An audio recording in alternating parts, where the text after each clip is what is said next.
আমি এখন অবস্থান করছি সীমান্ত শহর টেকনাফ উপজেলা মেরিন ড্রাইভ সংলগ্ন সমুদ্র সৈকতে।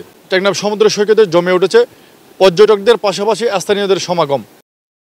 স্থানীয়রা এবং যারা চাকরিজীবী রয়েছে তারা পরিবার নিয়ে ঘুরতে আসছেন। এখানে হচ্ছে একটু লোকজন কম, বাট নিরাপত্তাটা হচ্ছে সবচেয়ে বেশি ফ্যাক্টর করে। এখানে নিরাপত্তাটা খুব কম, যার কারণে লোকজন এই পাশে আসতে চায় না। নিরাপত্তাটা যদি আরও ভালো করা যায় তাহলে এই পাশে অবশ্যই লোকজন বাড়বে, পর্যটক বাড়বে আমি যেটা মনে করি।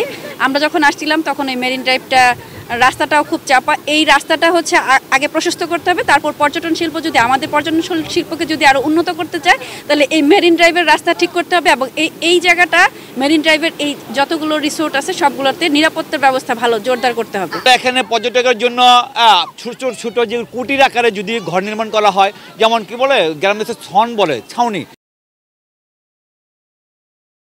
ঝুপটির মতো যদি চুকা করে, বোঝাতে পারছি কিনা জানি না, এরকম যদি ঘরগুলো করা হয় তাহলে যারা পর্যটক যারা ঘুরতে আসবে তারা কিন্তু এখানে এনজয় করতে পারবে।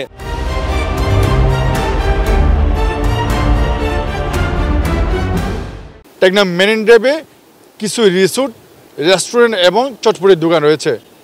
পর্যটকদের আকর্ষণের জন্য যারা উদ্যোক্তা এবং ব্যবসায়ীরা আছে তারা যদি রিসোর্ট এবং রেস্টুরেন্টের পরিমাণটা যদি আরেকটু বাড়ানো হয়, টেকনাফ সমুদ্র সৈকতে পর্যটকের সমাগম হবে বলে যারা ঘুরতে আসছে তারা আমাকে জানিয়েছেন।